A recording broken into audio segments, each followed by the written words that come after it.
उनका background Yes, sir.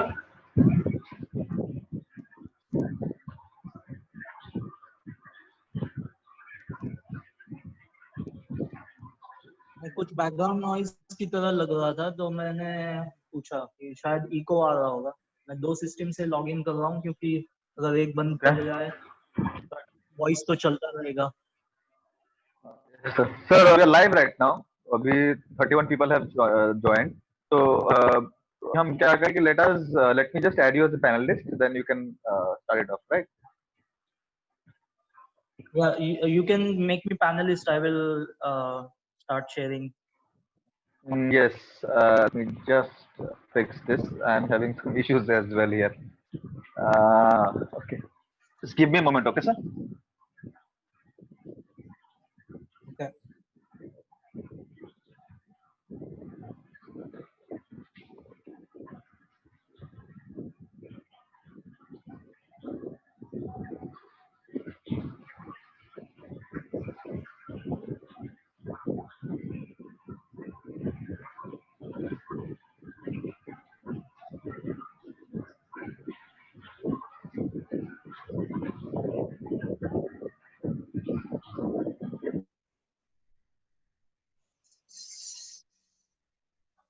Chair लेकर जाओ sir.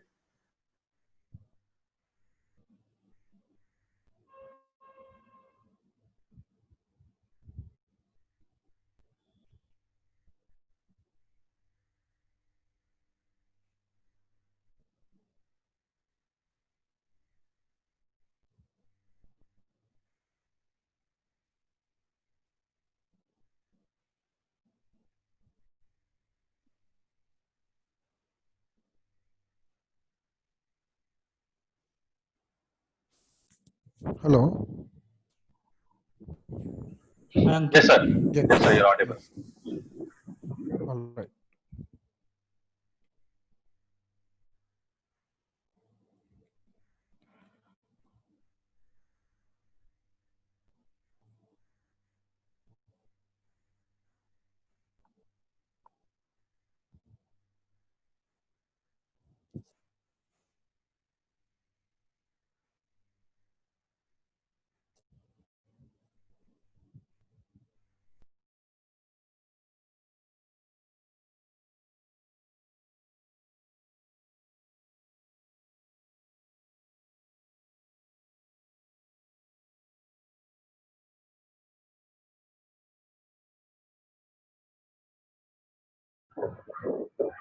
Hello. So we'll be starting off soon.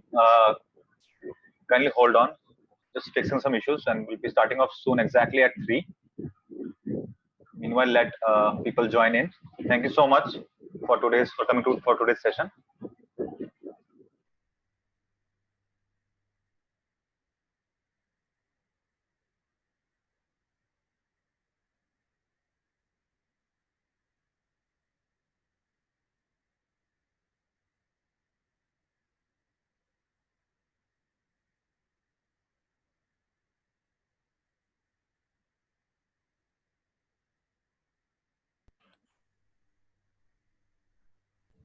Hello, Darshan sir. Hello. Hi, Ankit. Yes, sir. Yes, sir. Yeah. Good afternoon, sir. Yeah. Okay. So I Yes. just started checking if everything. Is my voice clear and Yes, sir. fine? Loud and clear, sir. Yeah. Okay. Thank you. Thank you, sir.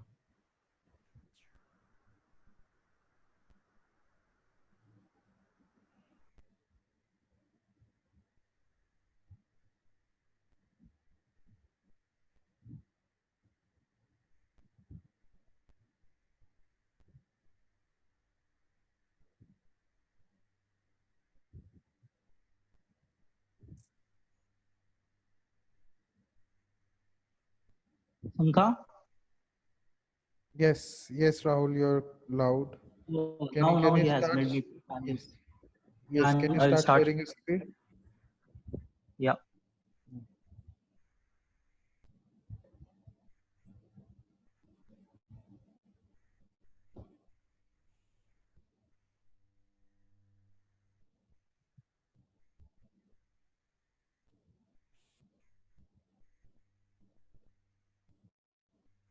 Sankha, it still says host disabled participant screen sharing. So can you give me rights?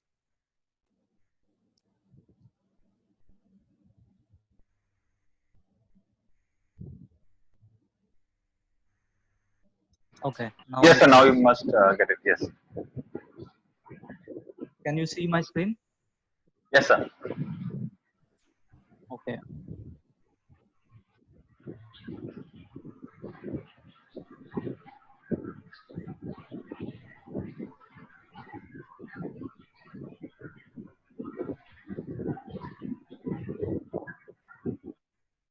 Ankit, we are ready. So at 3 o'clock, you can start going back with the repack, recap of the previous session, and then we can begin. Yeah.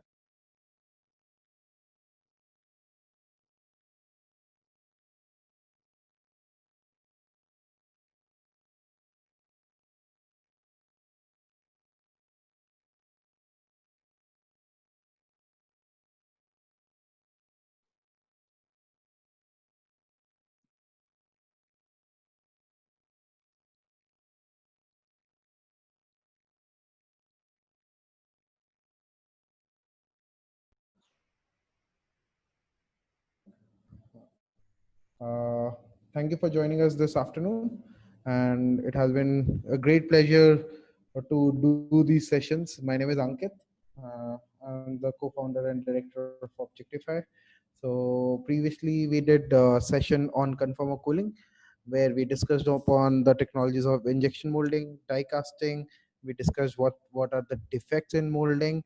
We discussed how the money plays the important role, how you should take care about the ROI, what is the requirement for simulation and why it is needed, what is called garbage in and garbage out from a simulation package, how to utilize it really well. And we also showcased some of our case studies from the automotive, white goods, and electrical industries, also from the FMCG caps and closures. And at the end, we did a panel discussion where Mr. Virendra Singh Bhardoria from Hero Motocorp, uh, Mr. Abhishek Tiwari from Moldex 3D, and Mr. Kripal Bedi from Sridevi joined us. So similarly, we are going to do a webinar on topology optimization today. And I would like to introduce Mr. Rahul Pise, who is General Manager at Objectify Technologies. He'll be discussing on topology optimization as one of the key takeaways from the additive manufacturing technology, which has been a game changer, a path breaker for the industry, and to increase the efficiency of a working engineer and have a thought process of design for additive manufacturing, and to discuss further of utilizing as a business case for their individual organization. So today also we have a good panel for the discussion later on. So from HCL, Mr. Darshan Mugdam has joined us today. From MHC Software, Mr. Shripati has joined. And from Bosch, Robert Bosch, Mr. Anil Kumar Ishwarappa has joined.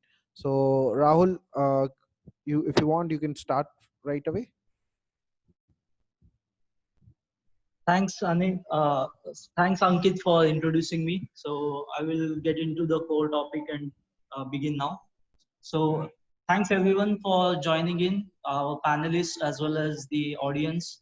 So this is something as a very hot topic, and there had been a lot of media attention or in the technical forums discussions and all. But there are certain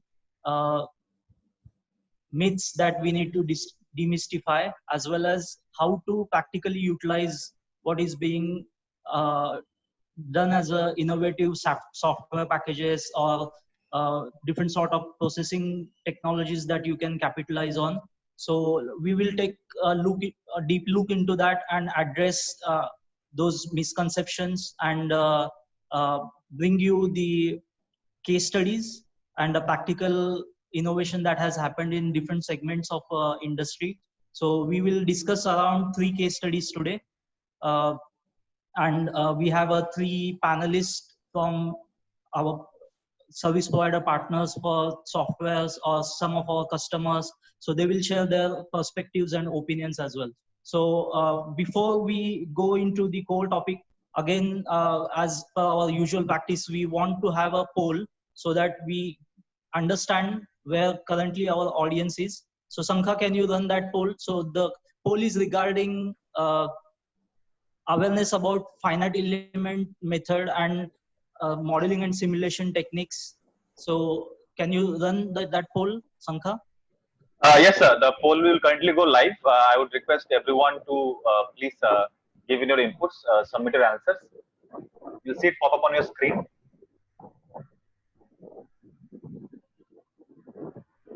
Yes, sir. The responses are coming in. You can continue. Thanks, Sankha.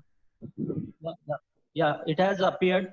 Thanks, Sankha. So we'll take a look at the results of the poll at the end of the webinar today. So I will dive into the main topic. So the first poll that I asked question to the audience as well as our partners, that level of awareness about design tools, that is something that we are going to discuss today. So at the beginning, I am going to share you how these tools have evolved and how there are multiple fragmented islands of solutions. And some of the partners, well, software makers that we are working with, they have put in efforts to integrate, but there is still a lot of ground to cover. So what industry demands is superior integration of these islands of innovation or superior value benefits that those islands are bringing. But if they are well connected and integrated, that's the core theme of today's webinar. So let's begin. Okay, so what we are going to discuss today is the rules of additive manufacturing, how it uniquely enables the shape optimization, and what is the fuss about generative shape design or topology optimization. So that is something we are going to discuss. So which are the tools in order to, first of all, make something with the additive manufacturing and design for that, but as well as how to get the more out of it with the optimization. So what are the tools for that? That is a key focus today. Then we will discuss certain defects that happen because we are just utilizing existing designs or not giving enough thought about exploiting additive manufacturing. So that is something I will discuss. So certain defects appear because of that. And design for additive manufacturing, how it is evolving as a field, and how those different tools that I mentioned need to be integrated. And ultimately, when you print certain things, when you design for a certain purpose, it has to be validated. And the case studies are showing those sort of validation. And lastly, the panel discussion. So again, when we talk about satisfying customer requirements or end user requirements or consumer needs, we always need to focus on not just satisfaction, but the delight for them. So how that delight can be achieved, if we are just doing incremental innovations or taking step by step linearly, that's still just meeting the requirements or meeting the expectation. Delight happens when you exceed that. So that's the core theme of today. So how the integration brings that value to the end user, and hopefully some of the case studies that we are showcasing, we are giving certain surprise to our customers as well. So hopefully with our efforts, they are delighted with the design considerations. So let's go. So this is something I discussed in a last webinar as well about the rules and tools of the additive manufacturing and design for additive manufacturing. but the objective today is mostly focused on not on the process or ultimately how the value chain of additive manufacturing goes on, but mostly on design. So how DFAM, how we can exploit the design freedom offered by additive technologies, as well as how the design optimization can be done using modeling and simulation. That will be the key focus for today. Again, similar approach in every industry is imminent, that we need to do plan, do, check, act. So do and act, I think people readily jump in, but I think Einstein mentioned it that we need to spend 99% of our effort to define problem thoroughly, plan it thoroughly, and then it is easy for coming up with the thought processes and as well as action plans with the rest of the effort. So that's the agenda, that's the mindset we want to inculcate. So with that context, I would like to bring your attention that in case of design for additive manufacturing, it offers higher strength to weight ratio, and how that can be exploited with the power of simulating multiple scenarios that you can make. So something that you can draw on a piece of paper or design using drafting softwares, it has to be producible. And simulating scenarios is exactly that. So it's not just on the strength to weight ratio calculations via finite element based softwares, but how that can be producible, that's the key agenda. So that's the key focus anybody has to address. And there had been islands of excellence where people can do the shape optimization very superiorly, but they fail to convert it into something that is producible. So we'll take a look at those sort of case studies as well. So how we can focus on design for manufacturing with the attitude that something that we design has been simulated as well for the production process as well. So yeah, that integration is absent in some of the software solutions which are mostly CAD focused or CAE focused. So the integration of CAD, CAM and CAE is essential. So as I mentioned, the fragments. So I think some of you are very much aware that the CAD packages gives you a true geometric information of the construct with a smoother geometry and everything, with the parametric or mathematical kernels behind it. But that has to be converted something that is machine readable in a digital format. And I think industry is very much aware about the G and M codes. So in order to produce that, you need to convert your CAD data to a G and M code kind of ISO standard files. Similarly, in case of 3D printing as well, the translator in between is stereolithography triangles, and it has to be converted into that fashion because that's the standard format adopted by 3D printing industry. So there has to be a translator, and there are different softwares again. So the CAD based packages you might be aware from Dassault Systèmes, SolidWorks, or CATIA, PTC Creo, or NX from Siemens. So all these packages, and then once STL conversion happens, then there are STL editing and process planning softwares like Magix, Netfab. So that's how you can convert the data and then plan the support structure. So this is common practice. I think this is something basic I had discussed earlier. And some of you, if you are novice, you can still refer to these two slides. But this is something as a platform to platform translation. Most of the design packages are very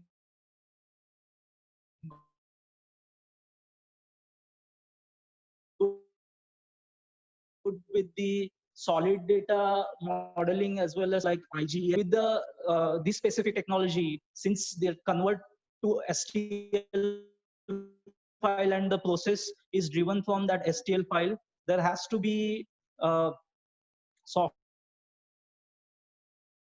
software package designed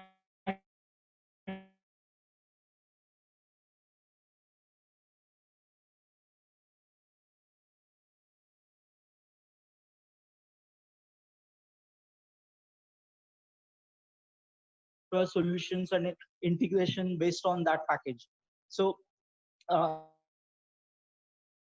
again, the rules and design principles vary as per the process dictates for any additive manufacturing or usual conventional manufacturing as well. So this is something depending on which technology you are employing, like FDM, SLA, or SLS. These are all jargons, but you can simply say it as a how the layer is deposited and how the raw feedstock material, be it fed via wire method with the extruder base or powder with the powder bed fusion, or is it a liquid? That raw material has to be processed with certain energy, activation energy, so that it changes its property to the finished goods. So with that context, there had been a lot of rule books written, and again, that knowledge has to be uh, somehow woven inside the software packages. So if you talk about sheet metal working, if you open up a SolidWorks or PTC workbench of a sheet metal, there are guidelines how you can bend, what is the degree of bend that you can achieve, how much draw you can do. So those sort of guiding principles are absent in this industry, and that's a demand as well. So end-to-end integration is something helpful for all, and some of the softwares are doing that. So another example is about failure rates being very high. So in case of the absence of design guidelines, or the interwovenness is not there, people tend to do mistakes,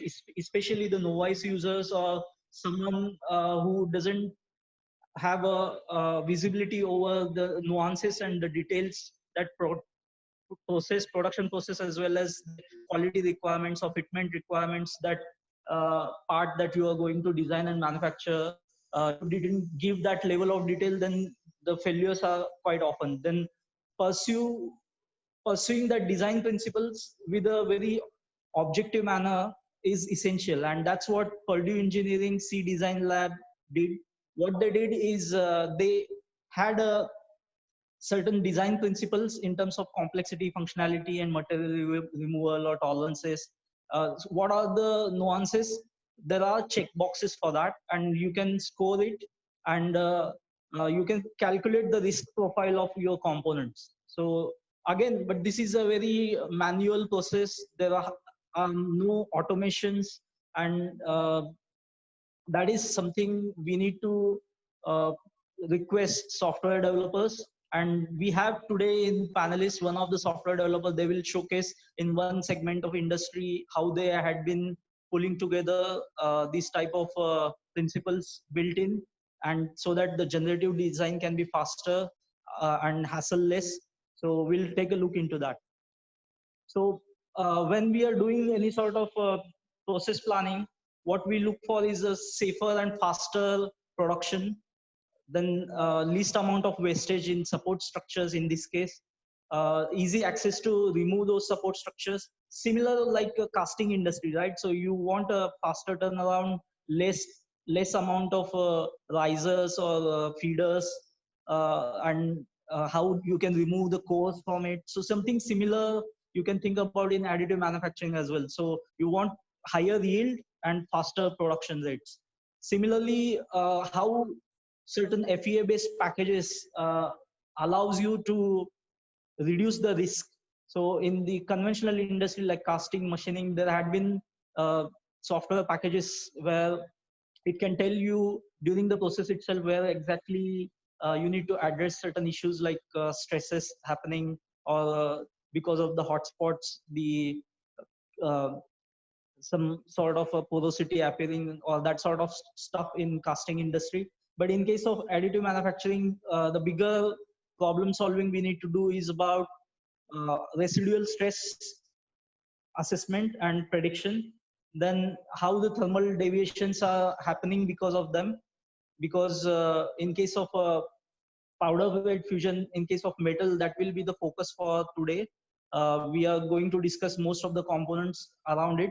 So in those direct metal laser sintering or selective laser melting processes, you need to focus on those issues where the stress zones can lead to deviation or even certain times the build failure. So the part cannot be printed successfully as well. So the conventional approach is as I depicted over here. So you have a STL file, you orient it in a certain fashion, apply the process parameter, then the printing happens and you can retrieve that print part, process it, and you do the CMM. But the advanced approach with the use of FEA packages, what you can predict is where exactly the stress zones or a likely failure of warpages because of those stress zones or those sort of issues you can address, and how accurate you can get the geometry without shrinkages and all that you can predict. So that is something powerful. But uh, the core agenda for today is not doing this fragmented first design and then doing the assessment of how we can orient it and print it, and then again in a separate software packages doing the process simulation. So that is somewhat tedious. You need to use multiple software packages, as well as once you realize at this end of the production process and there are design issues, then you again go back to the drawing board, and that's a time killer, right? And that's also frustrating for engineers and customers as well because of the delays. So certain design challenges, as I mentioned, that we'll discuss. So defects arises due to these many list of root causes. So this is something as a hurdle uh, faced by design for manufacturing. With the conventional approaches as well, they need to look into features, attributes, and do the production planning according to that. So in case of additive manufacturing, slender geometries, thin transitions, bulky geometries, or certain cases of sheet metal kind of components. So, or hollow shells without internal access to the internal surfaces where certain support generated cannot be removed. Then there can be a compulsion that you uh, dictate that you don't want internal support because that's the functional area. So all that sort of difficulties arise, and if we begin with the end in mind, that's always better. And that's why design for additive manufacturing and approach where if you're already very sure that you are going to produce the parts via additive manufacturing, you should be designing for that. And those sort of software packages and integrated approach is something we are going to reveal today. So now we are going to the core topic of additive manufacturing. So you can see when you are talking about optimal designs, then first you need to meet the basic requirements of fitments, aesthetics, ergonomics, or very important functional parts or functional attributes of the geometry. Then you look for, oh, I want higher strength to weight ratio. Then how can I reduce weight or increase strength? And with the minimum least amount of material, achieve better safety, factor of safety. That is something as a goal for any optimization engineers, and be it any technology. So it can be conventional manufacturing techniques, forging, casting, CNC milling, from block machining, all those are pretty normal, and the similar approach is present in additive manufacturing as well. But FEA based packages simulations can give you mechanical strength or load bearing behavior, and it can predict where are those dead weights and remove those excessive materials in a very optimal fashion, so that you get a design that is lightweight and delight for users. So that in a focus, what I said, you might tell me that what's new in it. So we had been doing that.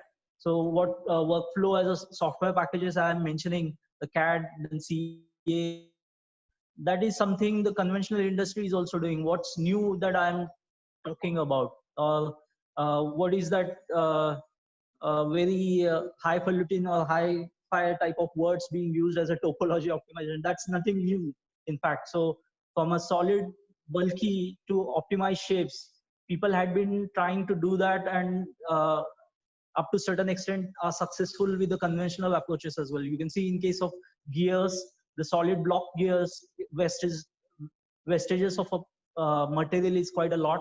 Then how we can optimize the design and have certain hollowness, as well as introducing certain features so that we remove the chunk of material but keep the strength of the gear as well as its rotating inertia as optimal as possible. So that is something being discussed and done over years, and it's industry norm. So topology optimization is something everybody does to the certain extent when they are doing the design for manufacturing. But design for additive manufacturing is something new. So you can see with a conventional approach, you are restricted to do only prismatic type of features.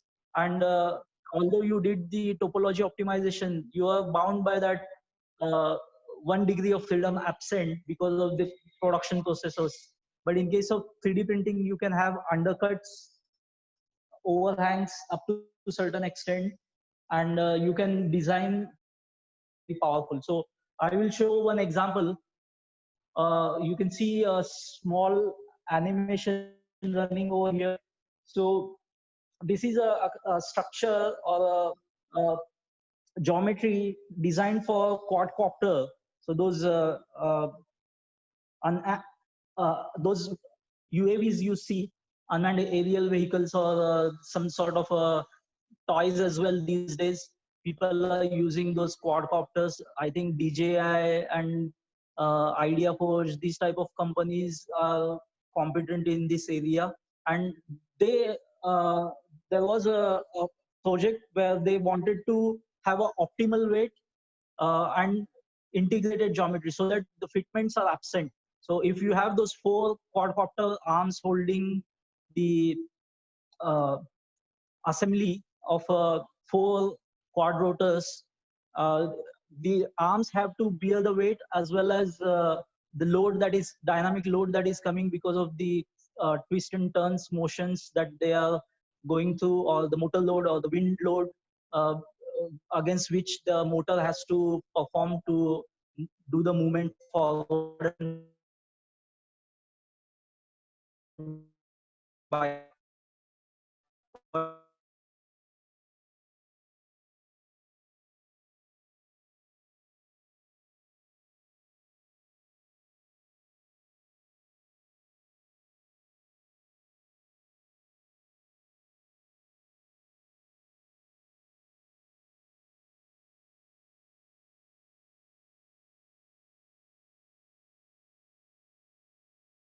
we are evolved over the years. So the philosophy of evolution, we have a forms and shapes of our organic living bodies that follows the forces and function. It's not like a very mechanistic or a prismatic type of approach, but it is multidimensional considerations. So how the load conditions are arriving, what is the physical form, fit, and function requirements by a certain organism. Based on those, evolution have occurred. So we have certain bones which are having certain porosity. If we don't have that sort of porosity, then sorry. Hello, Ankit. Is, is is the presentation still visible? No. Sankar? Okay, there was some hiccup, so I will again share. Just a moment. Okay, so as I was speaking about the, Just hold on, Rahul. yeah, I'm going to the slide.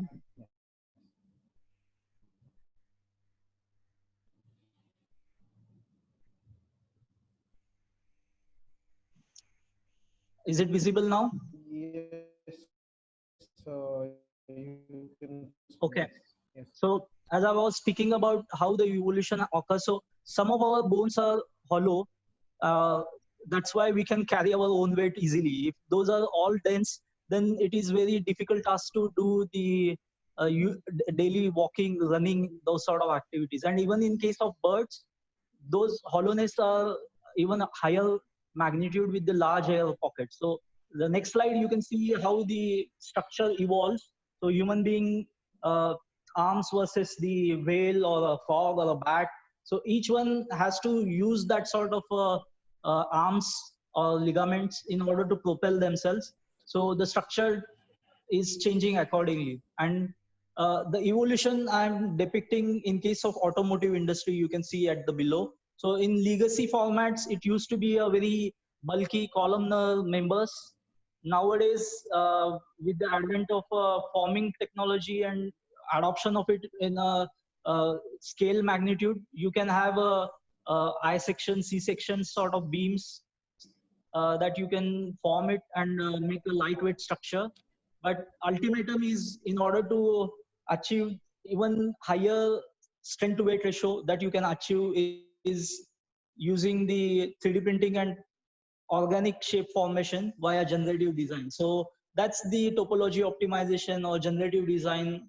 I hope I did justice to demystify it with the analogies, how human beings as well as other animals have evolved, and change is the only constant. So our industry as a production system is also evolving continuously. You can see so many islands of excellence, but there are some Venn diagram as well. So you can see some of the system developers are trying to integrate.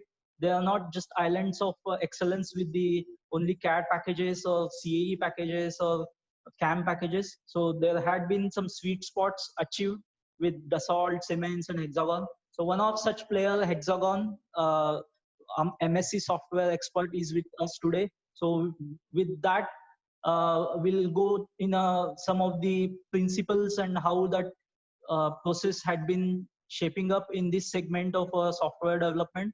We'll discuss one by one. So I'm referring to the MSc Apex generative design module. In that case, what they do is you can import the geometry or your design intent in terms of fitments and the load requirements and the fixture requirements. That can go for the intelligent smoothing, and you can have a multiple childs of that parent geometry. Those child you can again do iterative simulations for higher strength to weight ratios, and you can do as well the manufacturing validation, and uh, only then you can expect to have certain optimal geometry. So it is almost like a digital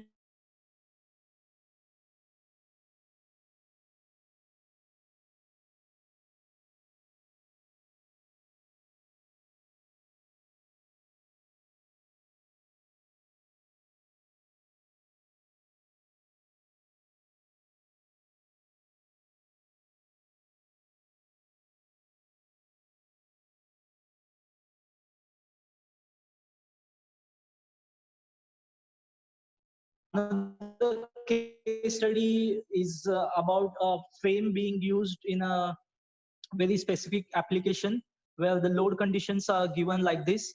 So uh, as our practice, we are not going to share who is our customer and what we are doing for that, but in a spirit of sharing the principles and applications, uh, I'm sharing this case study. So you can see in this case study, this is something we will go through the detail.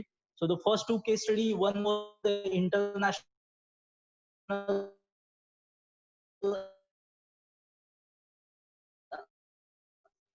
case study with Airbus. We are using in our type of bracket of two design variants. We chose that, looked at the load conditions, using our usual conventional manufacturing principles. We did assessments. Then we have certain process conditions to be established in order to meet the fitment requirement, fit for use requirement, for the strength requirement of the material. So this is the practice we follow in our Objectify facility. We do the tensile testing and other sort of chemical testing and all, chemical composition testing of the material and all. So we printed those brackets, supplied to the customer, then did the modeling and simulation as well to predict where exactly the stress concentration would be for the load conditions. So, and as well certain validation, as I mentioned at the beginning. So we have to do validation. So uh, right from the process validation, in order to have the strength requirement being met, so we did the tensile coupon manufacturing and testing of that. Once the part is fabricated, we did the CT scanning, so that any sort of porosity or any defects are there, we can check it. Then the mechanical testing was done at the customer end, and ultimately still we produce with the conventional technology that part. The design was made with the conventional approach, but now how we can apply all the consideration together so that it is even more lightweight, and with the using of the design for additive manufacturing principles, how we can make it even more lightweight. So that's the study that we did. So the second is the poll. I will reveal that specific case study. So second poll, can you run, Sankha? Yes, sir. Just doing it right away. Yeah, please. So as I mentioned again and again, so in this core theme of webinar is to have the integration. So integration is something uh, absent, and it's a need of the industry. So design is one island, production strategy or planning and risk management. So mostly design via CAD packages, planning via STL file editing, production strategy via specific softwares that are driver softwares for 3D printing, and risk assessment via uh, simulation softwares packages. So that is the current status of the industry. How can it be integrated? So this is a excellent example. So the case study that we mentioned, so that type 1 bracket, we did the consideration of how we can optimize the weight even further. So we ran the case study. We ran the approach of a generative shape design with the topology optimization, and we could reduce the weight up to 50%, which is quite promising, and we are proposing it to our customer, so that at the same time we are reducing weight, the factor of safety is improved. So earlier it used to be 2 megapascal von Mises stress at the stress concentration zone. Now it has reduced, even though we have reduced the weight. So that is something promising. So now I'm almost at the end of my presentation, and the agency by which we are able to achieve this is the generative design package by Hexagon, MSC software module, Apex module. So Ankit will take over, introduce Mr. Shripati ji. So he is the brain behind this type of proposal. So let's pass it on to Ankit. Ankit. Yes. Hello. Hi, Shripati. How are you? Hi Ankit, I'm fine. It has been long time since we have all met and have been discussing through web, certainly, and it has been giving us immense pleasure to introduce you. You are not just a software support, but a true and good partner to have, who has been clarifying our most of the doubts on the FEA, CFD, and Simifact and all those packages. So it has been a good journey working with MSC software for Objectify, and Mr. Shripati is the aerospace technical division head and for Indo-Pacific for MSC software, and he started working um, with the engineering side of FEA, the CAE, since ISC, and he has been working with most of the global OEMs for the aerospace applications. And I would be happy to talk to Shripati about his experience and his experience mostly with his customers and the current scenario of the new world order. So Shripati, do you want to add on to something about your introduction? Yes, team. I think we are a family, and of course, we got connected. Manufacturing kind of a domain discussion, and now we are more than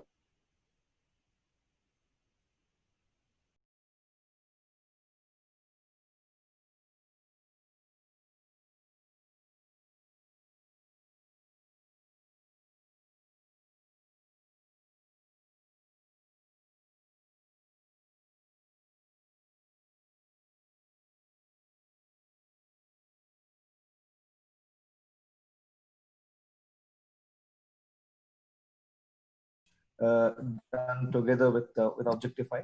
Maybe I'll share a couple of cases which are a little more, I would say, connected to the audience, and we can actually have a discussion if required during the panel time. So, Ankit, we can actually use those slides during the panel discussions. Yes. And I should also mention Akhil Mora, who has worked on pretty much all the cases. What we have for Objectify has done a great job in and operating the whole stuff. Over to you. If you want me to share the slides now, I'll share it now, or during the panel discussion. What we'll do is like we'll finish with all the panelists, and then after that we can go and you can showcase your this thing. So I have certainly a few questions, like just as much as possible, and the clear agenda of Objectify to implement Simifact as one of the key software. As I was a buyer there, so my major trouble was on wastages, on failures, and on not able to understand what is going wrong. And Simifact gave us that amount of confidence for being able to go further with the utilization of an efficient builds. So how are you seeing, Shripati, that the customers' engagement with the software companies and the and going to and fro with the customers and with you, how are you seeing like the trend coming along, and how are you seeing like people are utilizing it more and more? Trend is actually going, I would say that the curve itself is pretty much growing well. We have more and more customers realizing that virtual tryouts are much easier to do than realistic tryouts. Print and fail, and then maybe like the trial goes on in physical world. Exactly. Is Yes. fair. I think we have discussed this while we were discussing with you on what really can be done with Simifact. And further to that, I think the growing knowledge sharing, what we are actually having, like what we are doing, more and more customers. It could be even SMBs or OEMs like Honeywell or GE are involved in a day-to-day discussions, and a lot of things are both R&D as well as directly connected to ROI kind of a benefit is what is happening.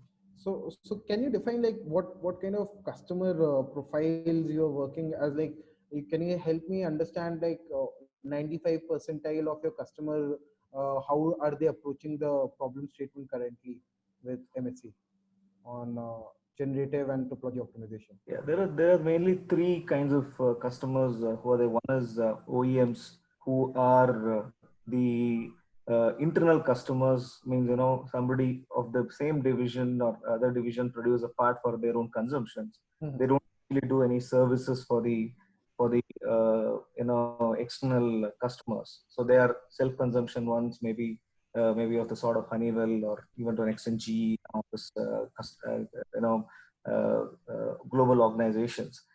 In the meantime, there are like R&D plus the external suppliers. It could be Objectify kind, it could be you, or maybe Wipro 3D, or a lot of other players who are there, where the design also is modified for an OEM or suggested for an OEM from a start point what really the customer gives. So this is category where we have most of the customers right now in and around Indo-Pacific region, include Singapore or Australia, or we take Indonesia. The growing markets practically is within India, Singapore, and Indonesia right now.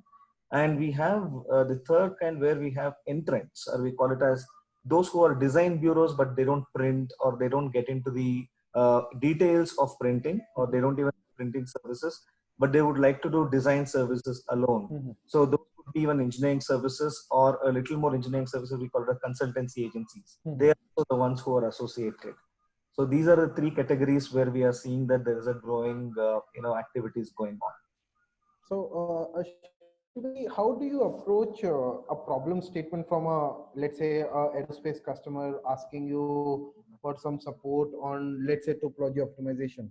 So what kind of a good questions you start with, and how do you funnel the right answer for the customer? How are you implementing them? I think my pleasure to have like one of the participants here is Deepa Srinivasan Madam. I think Yes. panelist in one of the sessions.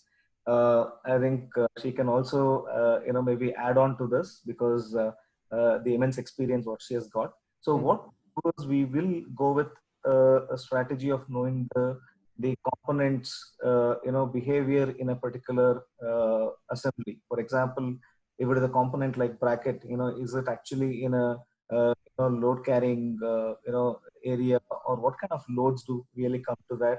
So first thing is earlier it was printability alone. Now it is optimization plus printability. So we will have that particular study done as a generative design approach where we optimize it. And we have an entire process which is being studied where we actually saw that the stresses are within limit. So we use the gold standard approach of MSc Nastran validation, which is directly available to validate the entire component for certain loads, which I think can be even a document which can be used for certification. Of course, certification is not a great easy task, in the case of printed parts, but I think at least right now with all the kind of documents which are being produced and being actually okay by maybe GCA / wherever the component is manufactured and whatever reason is being used for is there as a practice. So what we start with is a basic loads and stress limits, and then into the optimization study. Then we have printability study, which is through Simofact, which is already seen. And then we have a validation statement from Nastran, kind of a MSc Nastran kind of a analysis, which is again accepted to be the industry standard. So this whole process is something which is going to be there in the every component analysis and final made to report, from made to print to report kind of activity. So this is the process. So what kind of a challenge for a software maker is there for different processes like casting, forging, additive, materials front? How do you seek a response onto something like that? Yeah, I mean, like most of the things what we are, kind of going through right now is, if you look at casting, I will come to the point where the casted parts have a lot of defects. Both are external and internal. So where we have certain technologies which are from Hexagons and which are in with MSc software bracket. Like for example, for external defects, we have lot of scanners which are available like blue light scanners which can actually detect the what you call it as external defects, and we can also reverse it, saying that you can actually model it as a defect and study what could be the deficiency of that component's performance in the assembly. Similarly, internal defects like component, if you have a CT scan data as a 3D data, we can actually take it into a product volume graphics. That is a new one, what we have acquired about 3 months ago, where it can directly give you the 3D model of the defected component with the internal defects built, and you can take it to either Simofact directly and then analyze, what would be the print, what would be the what do you call it as effect of the defect. So it can go to mark, or it can go to depending on what kind of a analysis you would like to do. So we have this entire data. In fact, Digimat plays a major role in modeling such kind of thing. So this is one of the casting parts. The next one, I think additive already have explained. I think maybe the molded parts we can touch upon maybe one line. We can actually analyze the molded parts with simulating all the fiber orientations directly coming from something like Autodesk Moldflow or a Moldex 3D kind of a product in Digimat, and analyze it for the design flaws or efficiency of its performance. So there is a very good question right now from Mr. Ajit, and it is directed to you. He's asking like doing multiple layer melting. How do you compute that, and is it computational heavy or intensive as per se? Yeah, it is. Of course, there are three stages of analysis, or three stages of detailed analysis we can do. We call it as macro, meso, and micro. Macro does not account for any layer-wise distortion data, or we call it as the thermal effects, which are going to bring the defects onto the printing. Meso is practically layer-wise. This is where actually your question is. Each layer is printed, and then you have the thermal effects coming onto the next layer. And how does it distort the upcoming layers? Yes, it is little computationally intensive, but since we have parallel processing option, we don't actually see that it should affect too much of a problem at the analysis level. Mhm. How it is better to have pretty much multi-core machines to really run this. Micro goes to the level of the particles. So in fact, that is something which will take a huge amount of time to solve. So it depends on what is your real pain. Is it that there's a distortion, and then you see that like a lot of temperature effects do involve it. For example, if you have the machine like EOS 400, whatever is it, you want to consider that there is a convection effect which is coming during the print, and then you want to really include that, and also the printability due to each of the layers having their own conduction heating. So that is something which can be captured. So it is computationally intensive, but not that it is going to really choke the whole number of cores for you. I think we can discuss this if I know where exactly are you from, and then what Yes. intention we can actually work together on that. I think Ankit will connect you together with me. Thank you, Shripati. I'll move on to Mr. Anil right now, and Sure. we'll come back and do the discussion and answer the questions live after the discussion with two other gentlemen. Sure, Ankit. Yes, Rahul, can you move your slide?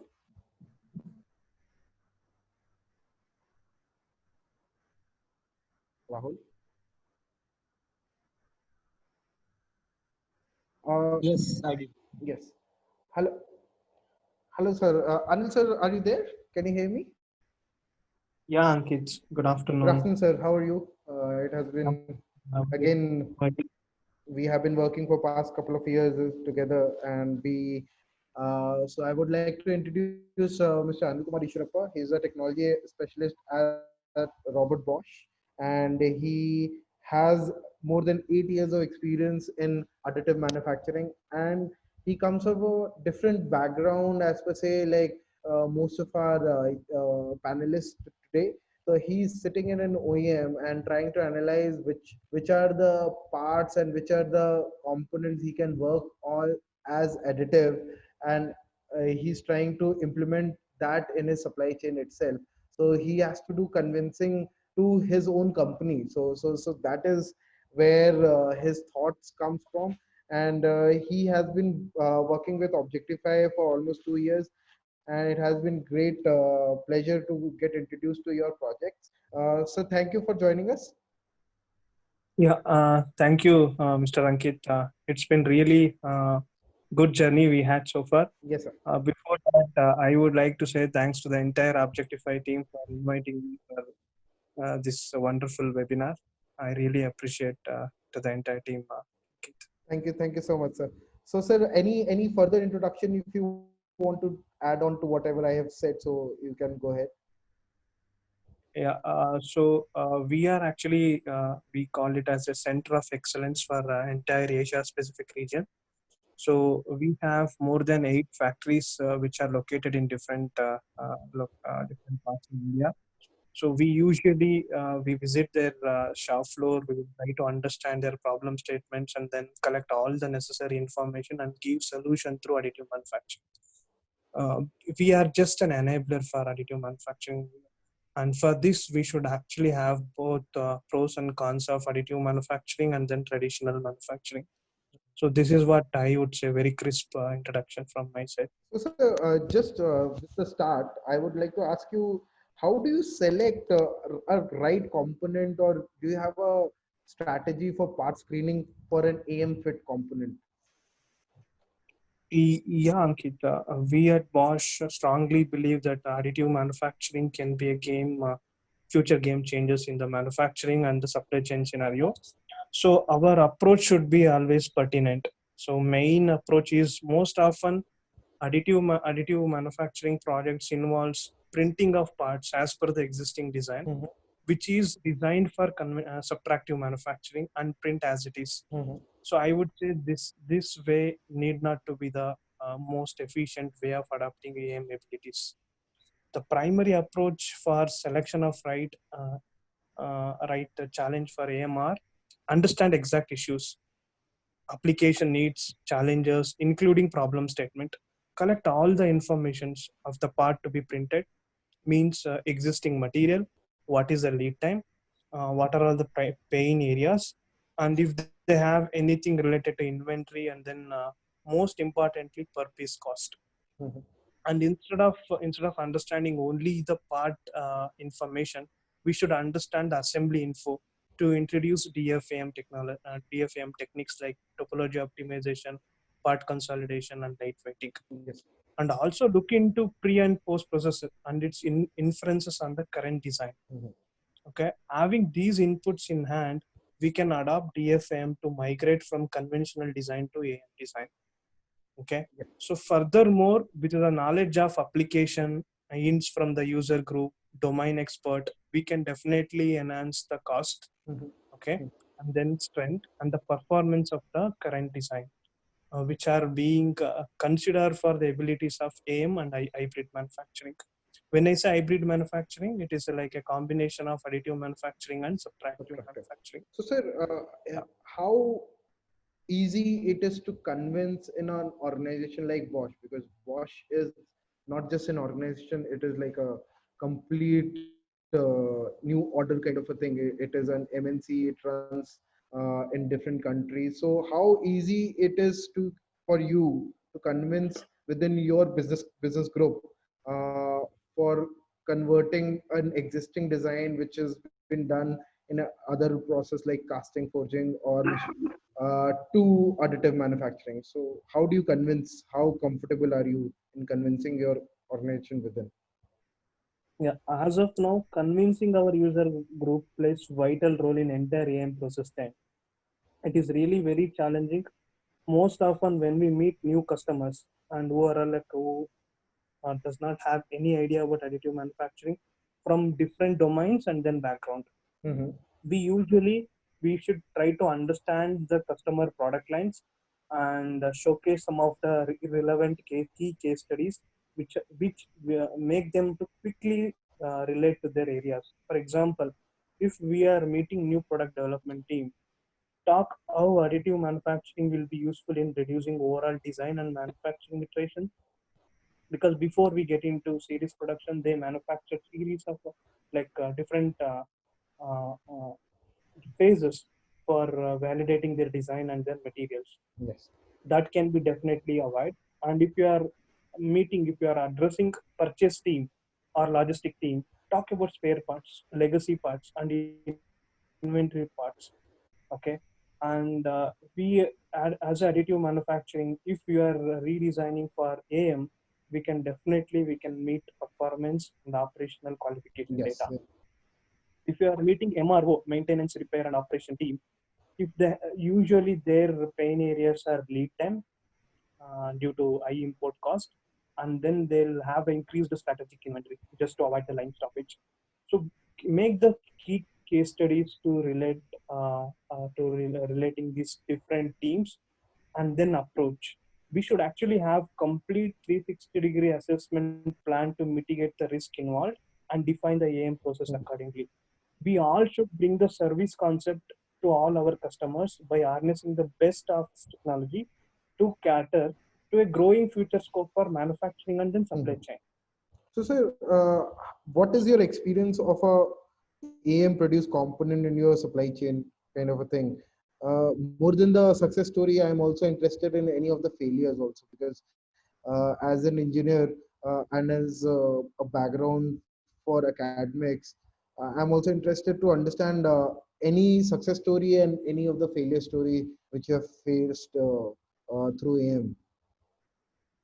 See, success stories before we make success stories, definitely we had like 2 to 3 iterations of failure Mhm. in terms of we did not do the topology optimization initially, and because of that we had end up with a lot of issues during printing. And then we have used topology optimization software. We get into it, and then we define the proper process for manufacturing. Mhm. And then the success story was recently we have replaced the carbide material Mhm. with using maraging steel, or one of the forming tool, Oh, okay. where the main primary focus was to identify right material. And then we defined different stages of heat treatment cycles, and then we defined final machining to achieve 2 microns tolerance. And then we introduced cryogenic treatment to have uh, very good wear resistance and also distribute molecules uniformly within the dies, because these dies are used for farming purpose and these are imported. Yes. And lead time was more than 60 days, and the cost was almost 1.5 lakh, and the reduction was almost 45 percentage, the cost saving, and the lead time came down to 15 from 60 days. So before that we had a lot of failures because we started with maraging steel, and as I told, like we did not do the topology optimization, and then we have not defined the heat treatment cycle. And then we in the final model we define proper treatment cycles, and then we are end up with successful results here. Oh, great, sir.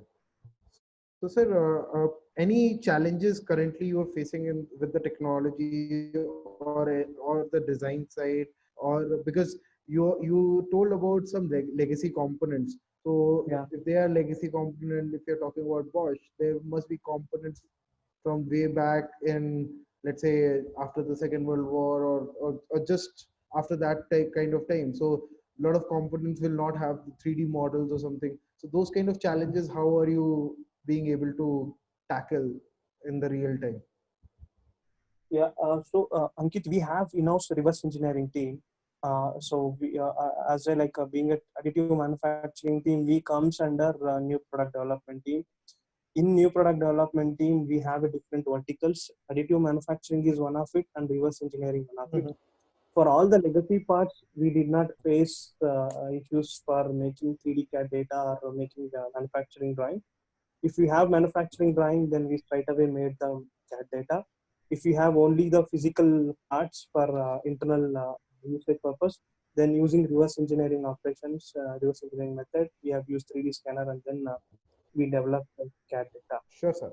Okay. Apart from these current challenges, there are many challenges involved in the AM process. Conventional process has got more than 150 years of recorded and even more than 1,000 years of unrecorded history. Yes.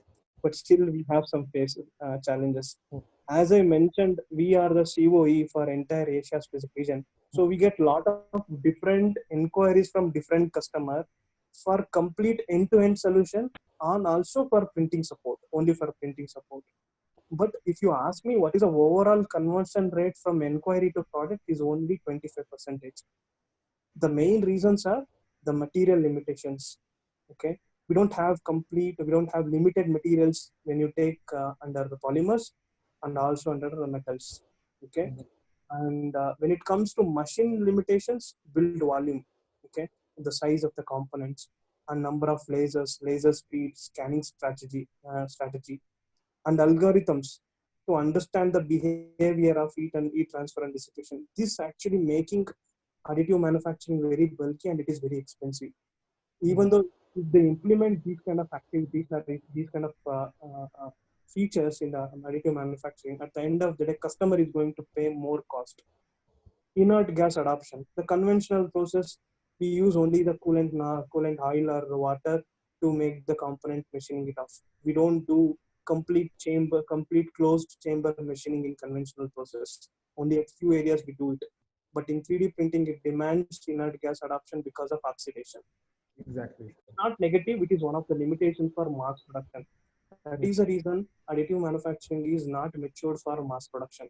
Yes. So when it comes to automobile, it is definitely not, I would not say it is not yet ready. But when it comes to aerospace, yes, because there the volume is very less.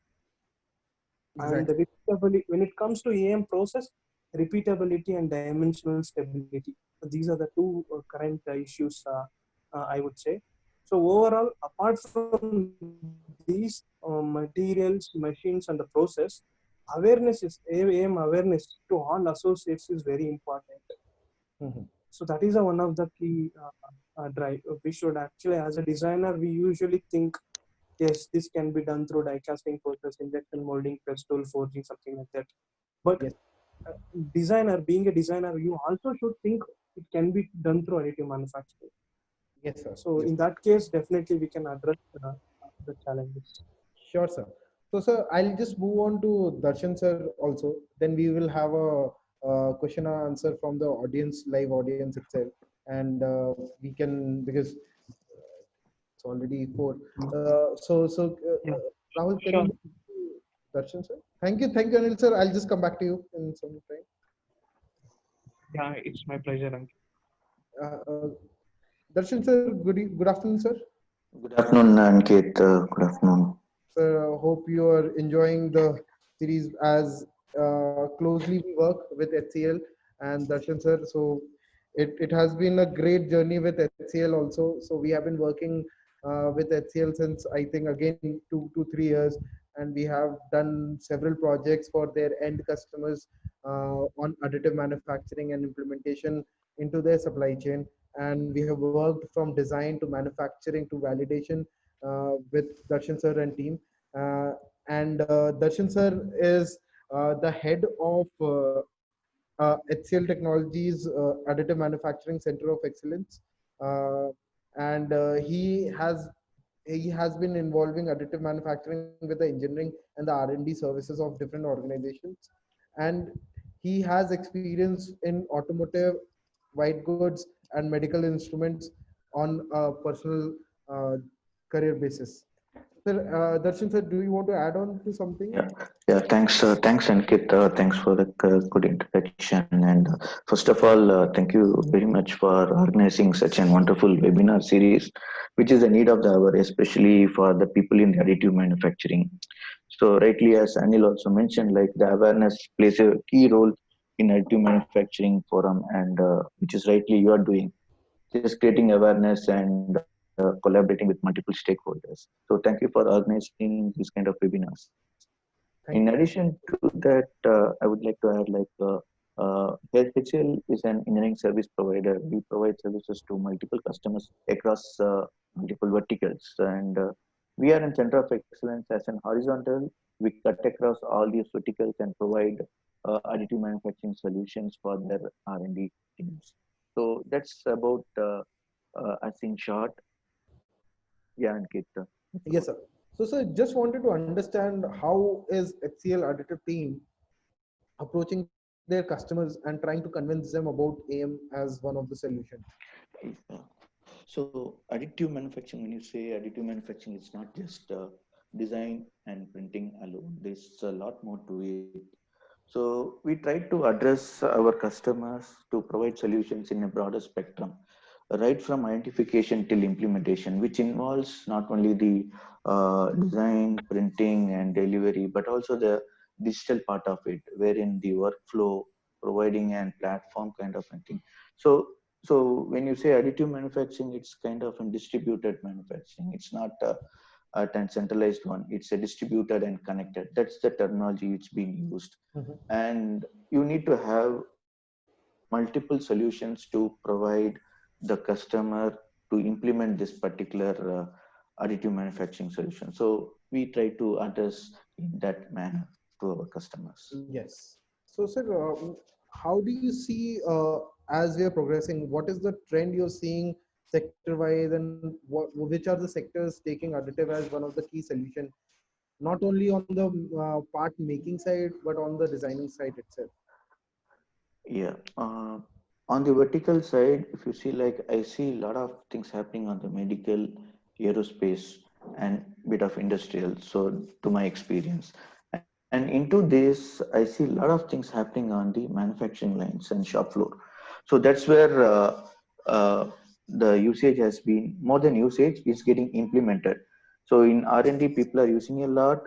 but in a shop floor, the usage is getting translated and it's getting implemented. And of late, we have put a lot of our solution onto the line. That's where I see a lot of things happening on the lines, wherein the customers are also seeing benefits of it immediately.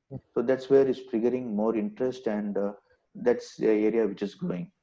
In addition to that, the supply chain area, which is what Anil was also mentioning, like on the spare parts. So we see a lot of things happening on the spare parts area. The main reason what I see is most of the organizations are moving from outsourcing to insourcing. When they move for insourcing, that's where the need for these technologies are coming up. That's what we see, and that is something what we have been supporting to our customers, and we see the area. Yes. So, sir, like how do you approach a problem statement from a customer? Because as we Objectify also doesn't have a product to sell, we have a service to give. So we have a certain approach with a customer. So how does HCL additive team approaches a customer problem? Okay, there are various ways of addressing the problem, but it depends on what area we are talking about. I'll take an example of an plant shop floor one. Say okay, so the pain point is one of the input what we get. Say the stoppage of a line due to one breakdown of one particular station or a robotic end arm. So that is the problem. That's what we get into it, and we try to look into the entire workflow of that particular station. Say kind of an walkthrough. We do it on that entire shop floor and that particular workstation in detail, and try to get in our inputs and use the tools of various design like NetFab or Altair, do all the topology optimization, AM design, and try to provide in the solutions. So, sir, for your customers, mostly the problem is either on the supply chain side or the design side or on the material side. So, sir, what is the challenge when you're trying to convince a customer, and AM? Where do you see a roadblock at AM as a solution? The major roadblock what I see is on the IP. So like service providers, when they want to outsource to service providers, they see IP as a threat. So that is something the biggest challenge what we see as an engineering service provider. Number two is on the on the software side. So when you want to provide a solution, there is no single software which can do the entire thing. We need to keep jumping on multiple capability. So that is one, I will not say it's kind of a challenge. Then on the machines, so there's no one particular machine which can give all the solutions. Even in powder bed, we have multiple machines and multiple OEMs. Each has their own benefits and challenges. So that is another challenge what we see before providing, because we have to jump around the technologies and machines to prove that part. Either it may be a new part development or an plant related product or manufacturing implement or spare part, whatever it is. So broadly, you see these three things. In addition to that, the same thing like material and awareness, what Anil has mentioned. Yes, sir. So, how do you tackle the skepticism from a customer on additive as a technology which has to be implemented? Because as far as I can understand, there has been like multi-level skepticism from the end users. Might be coming from the quality team, from the HCM team, from the design team. So we have to convince different level of teams. So how do you tackle that skepticism from organizations to organizations? So yeah, you are right. We have gone through a lot of it, and so yes, we get a lot of criticisms or feedbacks and comments whenever we talk about additive manufacturing. There is still no clear awareness among the group. What we do normally is we do with one proof of concept or an data point, basically. So the data point is what would help in convincing. So the data points on all aspects, in terms of function, in terms of material, in terms of testing. Mhm. So, and complete data point with related to one particular material and one application. So that is what would really take away the skepticism from the customers, because there is a perception like, yeah, this is nowhere close to the conventional process, and the material is not really strong, and it's a costly process. So those are some of the theoretical things which are there in the minds of our customers. But when we go through an example POC, or kind of an real-time scenario with data points, that's where people try to start listening, Mhm. basically. Mhm. So that is something what we try to do it. Yes. So there is a, like, as we have been discussing about topology optimization. So as Shripati also told and Anil sir also told, there is a process of adoption of this kind of Yeah. technology. So how do you approach certain that kind of ideology or methodology for your customer? Yeah. See, additive manufacturing is a wonderful technology, and to utilize it to the maximum, we must use design tools like topology optimization, without which you cannot really get the benefit of additive manufacturing. That's my view. And the thing is like, it has to become an day-to-day practice of using it. It should not be something like an special tool to work in. It has to go hand in hand when we are doing design. So it should be part of our day-to-day activity. That's what I see topology optimization's role in additive manufacturing. So, sir, as we are talking today, and we are going through one of the, so what we used to generally talk about in the initial thing is also about the COVID. So I thought today we'll be keeping it for the last. So I'll again, like, this is a cliched kind of a thing to discuss, but how do you see COVID-19 changing the disruption of the supply chain? Because you are also coming from a service provider kind of industry. I also come from that, and there have been like mixed opinions that the supply chain disruption will bring additive to a new level for the supply chain managers. Do you see what kind of approaches your customers are looking at now after this pandemic hitting us really hard? Okay. So what has happened, I see, is like, okay, the customers are started looking what they can do in-house, or kind of an insourcing, to cut too much of dependencies. So they see like, now this COVID has brought in a challenge of logistics. Mhm. So how do we address that logistics challenge, and how do we make it in-house certain things, and what is needs to be done to make it in-house? So that is one point. I will not say that is the only thing. So there is one thing in certain areas which has provoked the customers to look in for this technology, because this gives them freedom to make it in-house, and in certain cases in an economical way as well. Mhm. So that is something what COVID has brought in. The other biggest thing I would say is like, it has created a huge awareness of this technology. Due to this particular COVID, how you can make certain products in a quickest and the fastest way possible, and try to see the benefits of it. So that Exactly. is something. And another one is like, it's bringing in a lot of people. So the openness of this particular technology, people started sharing the uh, technical information, and the way things are being collaborative. That's really amazing. And this COVID has brought together people, and one big example is this kind of an webinar, which is bringing in people together, which is Exactly. very much needed for this additive manufacturing industry.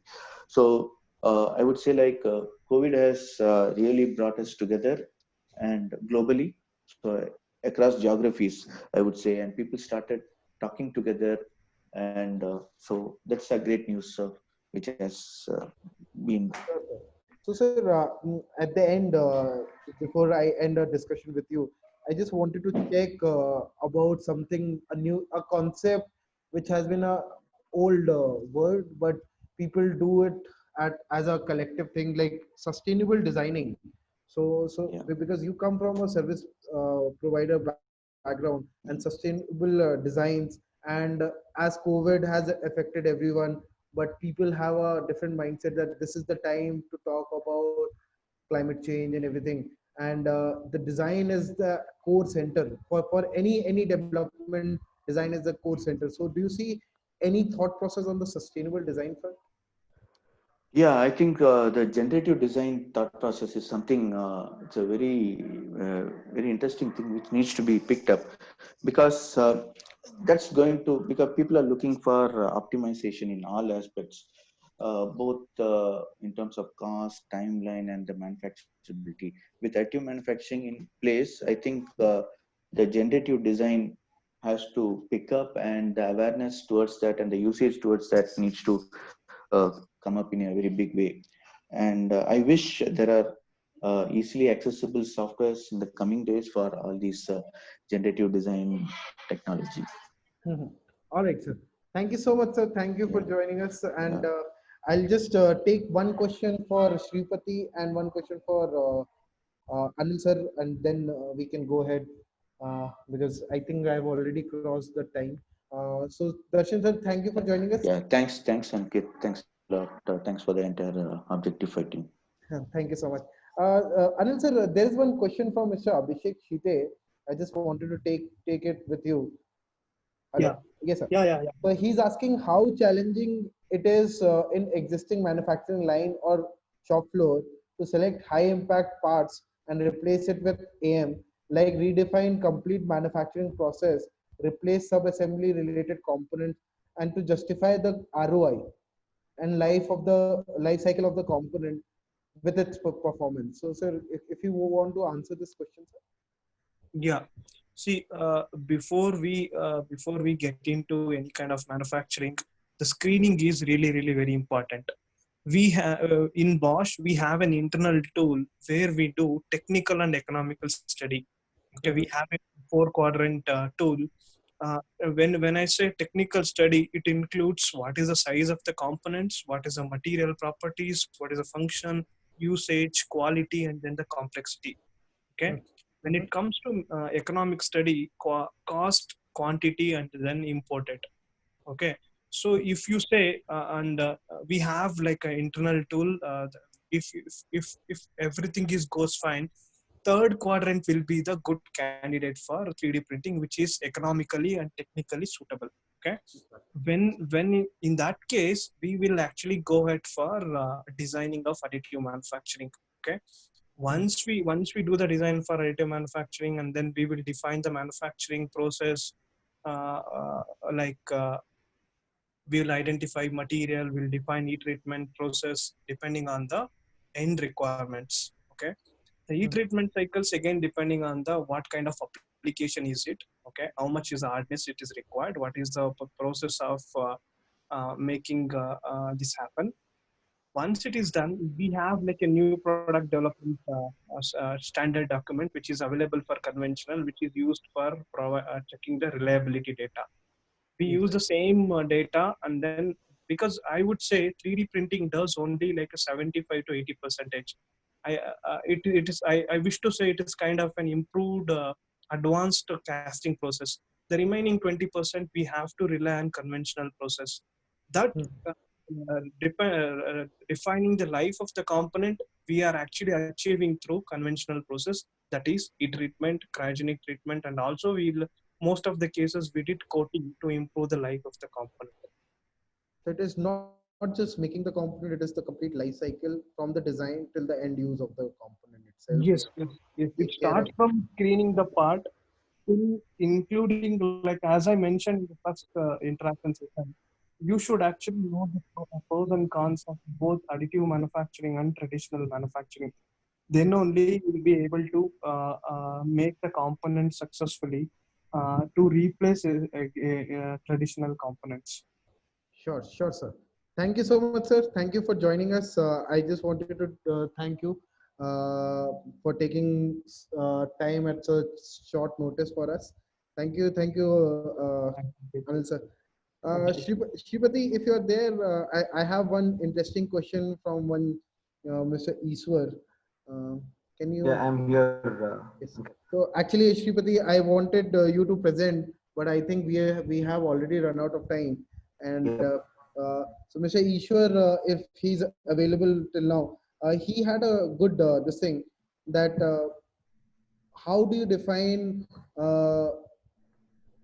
in 4 points about the analysis of a component for additive manufacturing? Like he had a very straightforward question for this. Okay, cool. I think we'll break it up into maybe pieces and look at it. So, firstly, I think a part of it I mentioned during what we had a short discussion about 20 minutes ago. Yes, sir. Mainly to look at what is the part, performance, or we call it as the assembly where it belongs to. Mhm. What is there? We know the loads, and loads can come from the customer, or if it is a internal customer, you already have the data with you. And Mhm. we actually have to figure out what is the limits, or we call it as the stress limits. Is it about 100 MPa or 200 MPa? What is the stress limits which are there? Mhm. The third one, of course, is practically the target of whether we have a weight saving which is possible, which is practically the way through right now. I think rightly said by Darshan sir and as well as Mr. Anil. So it is the fact that the topology optimization has become an integral part of the analysis now. So once we have this, kind of activity in place where we know the loads and the stress limit, so we have option to first, kind of looking at a printability study as is, means, can it be printed? So it could be aluminum, or it could be any other metal. We are talking about maybe titanium. What kind of a component is it where we actually have a printability study done in something like Simufact additive manufacturing environment? Yes. No topology optimization, just printability study. You can have a different orientation checks and as well as the support structure, optimization there. Mhm. Once we have this, study done, and then we know that yes, as is, it is additive manufacturing manufacturability process can be implemented for it.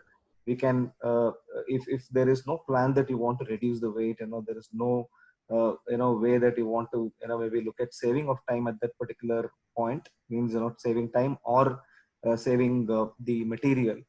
More material, of course, is more time to print. So we have option of checking the printability like this.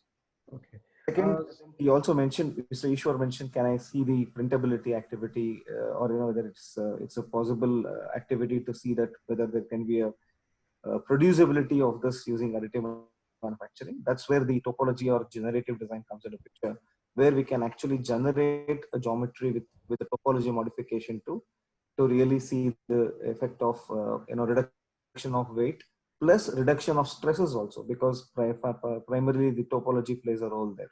Yes. Once that is done, you can take it to Nastran directly, MSc Nastran or these analysis tools, and produce the stress results or displacement results directly. So this is something, a four-pronged approach. It could be a component made of metal or with plastic. If it is plastic, we have something which can be done with Digimat or Mhm. tool, so it can be produced with that. If it is metal, we have Simufact doing this particular thing. Yes. Uh, So, Over to you, Ankit. there is a good question from like not just the audience. Ma'am, Deepa ma'am has asked, what are the typical stresses that distinguish different topologies in terms of residual stress? Uh, Shripati, do you want Yeah, to take this? I'll take this. I think there are, ma'am, I think we will also have one-on-one session if required. So we have the residual stresses. Practically, I would say there is the stress, which is practically the operating stress, what we look at, and then the residual stresses which are generated due to the print. It could be, I would say, due to thermal, the thermostructural kind of a behavior. We actually have a mitigation which can be done practically to control it. And then we have a lot of things which are connected to the DOE kind of stuff, which we can actually do of what if analysis along with the simulation. But certainly there is a percentage of error which we actually get, maybe about 2 to 3% in general, maybe up to 5% while we do this, because the thermomechanical process itself is that complicated. But we have done this kind of a study, or we call it as a stochastic study, along with the DOE schemes to really look at what can be a possibility of getting the residual stresses add-on, which are due to the additive manufacturing process. So there is a possibility of handling this, but yes, we have no fully realistic case which we have done as of now. That's an R&D, and maybe we would like to share that with you as and when it is relevant and we can discuss. So on a follow-up question from Deepa ma'am itself, she's also asking about topology optimization for residual stress versus weight reduction for the normalized strength. So do you want? So how do you tackle something like that from your software package?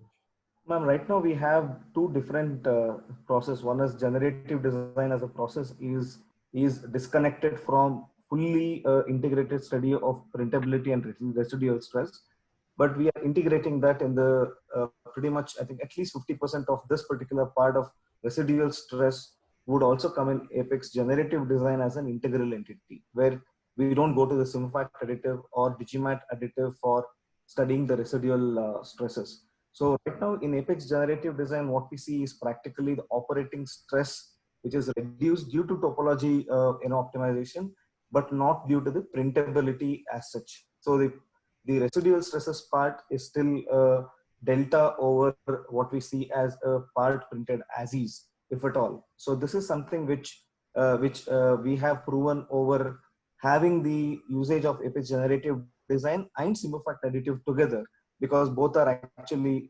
interoperable, and then we have done that. But this will be an integrated environment maybe a month later when we all join, maybe for a next webinar. I'll be able to show that we will do that within the environment of Apex generative design itself as an AM process. Sure, Mr. Sripati. Deepa ma'am, I think Sripati might have answered. Thank you so much, ma'am. Thank you, Sripati. Thank you, Darshan sir. Thank you, Anil sir. Thanks a lot, Ankit and Objectify team, and also for all the participants. Thank you all. It was a great pleasure to host you. Thank you. We will again connect on Friday, where we'll be discussing of AM implementation in the power sector, be it in oil and gas and power generation. So there we'll be having 6 panelists ranging from Siemens, Indomem, from Flowserve and different other organizations. So thank you so much for joining us today. I think we have exceeded the time, and it was a great pleasure to host you all. Thank you so much. Bye-bye. Thank you everyone for joining in. We would like to end this webinar by thanking our associate partners, Tagma India, as well as our media partner, Manufacturing Tech Update. We'll be back on 29th with our power sector webinar, and we would be hoping to see you there. Thank you so much. Thank you, Ankit sir. Thank you, Rahul sir. And I'll be closing the webinar right now. Thanks, Anka. Bye. Yeah, bye-bye. Thank you. Bye-bye. Thank you, sir.